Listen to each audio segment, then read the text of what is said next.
취재해왔지요. 이런 가운데 박지만의 비서가 심근경색으로 세상을 떠났습니다. 이런 비연사에 가까운 사건은 충분한 부검이 필요한데 보름 정도는 수사해야 하는데 경찰은 이틀 만에 결론을 내렸습니다. 한편 주진우 기자는 잠시 후 들려드릴 인터뷰에서 충격적인 사실을 폭로했습니다. 최순실이 최근 자신과 소원해진 노승일 K스포츠재단 부장에게 너 그러다 죽는다 라고 협박했다는 점입니다. 노승일 부장은 지금 신변의 위협을 느끼고 있다라고 밝히고 있습니다. 주진우 기자 만나볼까요? 주진우 기자님. 네, 안녕하십니까. 예. 우선 차량 돌진 상황은 어떤 상황이었습니까? 인도로 지나가는데 그냥 차량이 차도에서 인도 쪽으로 물진해온 사건입니다.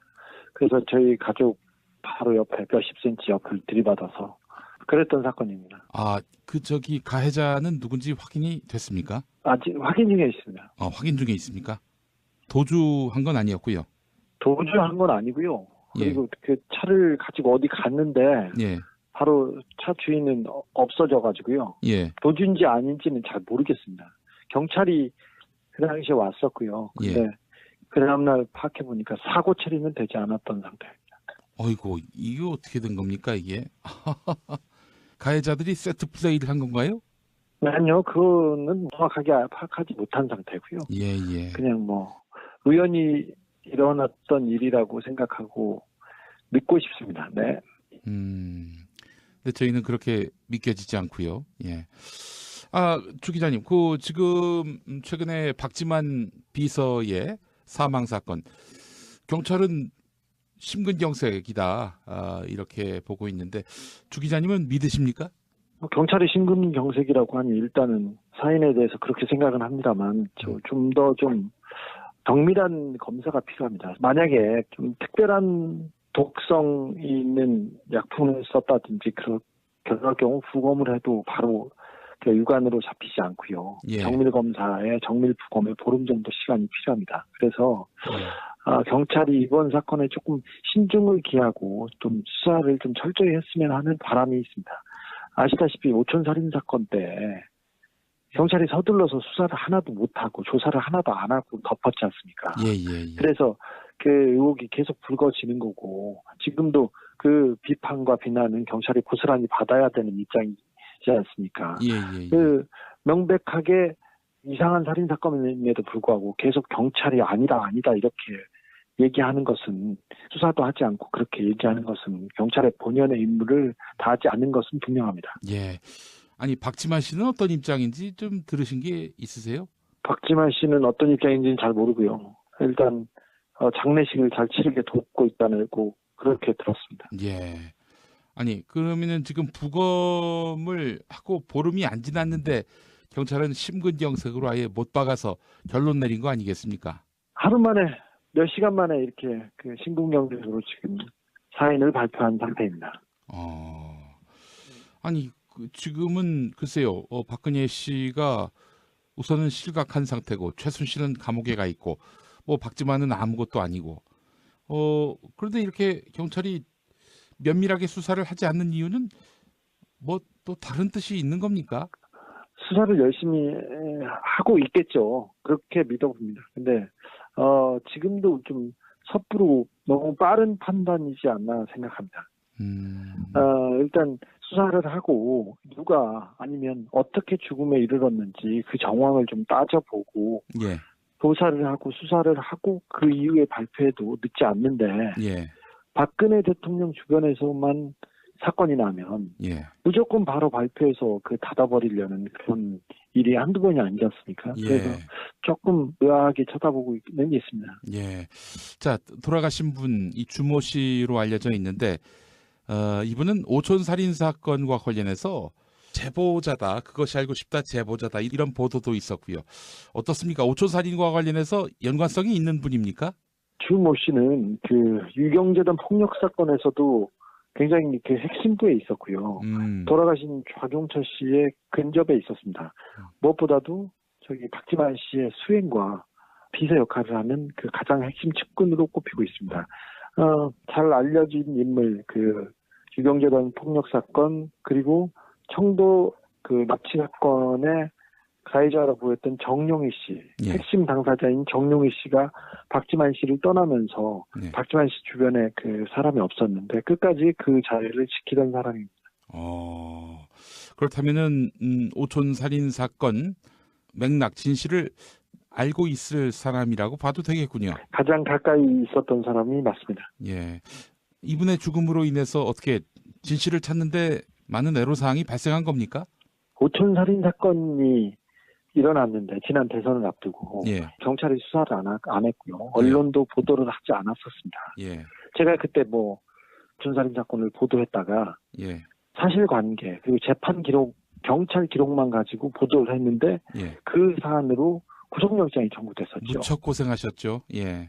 박근혜 정부 들어서. 예. 그런데 최순실 게이트가 터지면서 오촌 살인 사건에 대한 진실도 조금씩 드러나기 시작했습니다. 예. 아시다시피 SBS 그것이 알고 싶다에서 이 살인 사건이 다뤄지면서 이 문제가 다시 재조명되고 재수사돼야 된다는 그런 여론이 설득력을 얻었고요. 그래서 국회에서도 진상조사단을 꾸리고 예. 특검에서도 이를 조사하려고 하는 분위기였습니다. 예. 그런데 그 찰나에 가장 중요한 핵심 증인이죠. 예. 이 주모 씨가 사라져버린 것입니다. 예. 오촌살인 사건에서 살해를 당했던 박영철 씨도 그 전에 있었던 유경재단 폭력 그리고 청도 신동욱 씨 납치 사건의 핵심 당사자였습니다. 그 사람이 신경 변화를 일으켜서 재판에 나와서 진실을 밝히겠다고 했던 핵심 당사자였습니다. 예. 그분은 재판을 얼마 남겨놓지 않은 상황에서 살해당했습니다. 예.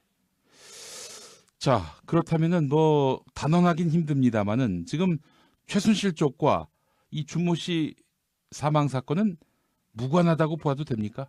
그거는 뭐 제가 얘기할 수 있는 성질의 것은 아닙니다.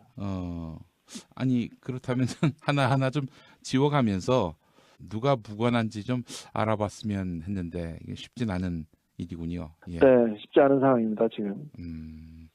누가 만약에 이렇게 위해를 가했다면은 가했을까? 이게 사실은 대중의 가장 큰 관심인데 오촌 살인 사건에서 가장 큰 이익을 봤던 사람은 아무래도 박근혜 대통령과 그 주변 사람이죠. 박지만 씨를 비롯해서. 이번 사건에서도 이득을 보는 사람들은 비슷하다고 봅니다. 박지만 씨는 그 이득을 볼 리는 없을 거 아닙니까? 좀 멀지요. 저도 오촌 살인 사건의 핵심 당사자가 박지만 씨 주변 사람들이어서 예. 박지만 씨 주변에서 움직였는 줄 알았는데 예. 점점 실체에 다가가면 다가갈수록 박지만 씨보다는 다른 세력, 박근혜 최순실 씨 쪽에서 가깝다는 내용을 하나씩 둘씩 접하고 있는데 예. 그런 과정에서 이번 사건이 벌어졌습니다. 예. 그렇다면 이번 사건도 글쎄요, 주 기자님이 굉장히 신중하시니까 제가 너무 예단하는 것은 바람직하지 않아 보이는데, 참, 이 어떻게 박근혜 주변에서는 이렇게 말도 안 되는 석연치 않은 살인 사건이 빈번합니까? 그 주변은 많이 죽습니다. 박영철 씨한테. 예.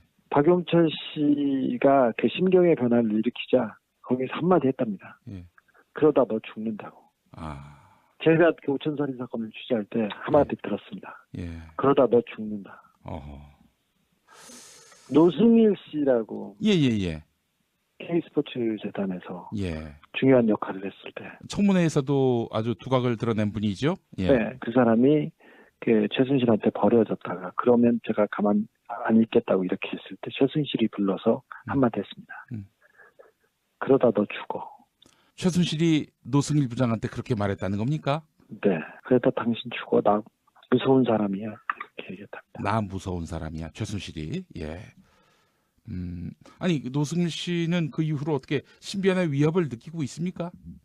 노승일 씨 주변에 미행과 감시의 흔적이 좀 계속 보이고 있어서 굉장히 좀 위협을 받고 있습니다. 제가 그 노승일 씨나 고영태 씨하고 통화하면 무사했냐고 이게 첫 마디 인사입니다. 고영태 씨도 그런다면서요? 네, 아까 전에도 통화했을 때 고영태 첫 마디가 무사하세요? 이겼습니다. 아이고, 참. 주 기자님, 이거 하나만 더 여쭤보겠습니다. 아니, 지금 최순실 감옥에 갔고, 박근혜 그야말로 날개가 꺾였고, 이 둘과 무관하게 지금 작동하는 세력이 있는 겁니까? 아니면은 이 둘이 여전히 힘이 있는 겁니까? 저는 뭐 날개가 다 꺾였다고 생각하지 않습니다. 구치소에서 그리고 그 다음에 청와대에서 예. 보이고 있는 최순실과 박근혜의 행태를 보면 자기들은 아직도 사태 파악을 못하고 그리고 현실을 인정하지 않으려고 하는 것 같습니다. 그리고 아직까지 최순실과 박근혜를 두려워하는 세력들이 있고요. 그리고 그들이 임명하고 그들이 데려다 놓은 사람들이 그 이 땅의 권력을 아직 쥐고 있습니다. 그래서 예. 쉽게 그렇게 끝나지 않으리라고 생각합니다. 예. 아이고, 알겠습니다. 주진우 기자님이야말로 이거 몸 조심하셔야겠습니다, 진짜. 아니, 저는 괜찮습니다. 지난 대선 때도 이렇게 해서 예. 이런 일이 있었기 때문에 이 친구들이 움직이기 시작했구나 이렇게 생각합니다. 김어준 총수는 저한테 지금 위협이 있을 때마다 저한테 이혼을 권유하고 있고요. 그 이후에 제가 또 위협을 느낄 때가 있었습니다. 근데 그 절친한 가수 이승환 형은 그래서 방송에 나가서 제 신변을 걱정하면서 울었었죠. 힐링 캠프에서. 예. 물론 통편집 당했지만. 예. 뭐 그런데 간혹 이렇게 정치적으로 어떤 시기가 오거나 중요한 때가 되면 협박을 한다든지 위협을 가하는 사람들이 있어요. 그래서 제가 조금 잘 보고 있어요. 그래서 저는 별로 걱정하지 않습니다. 걱정하지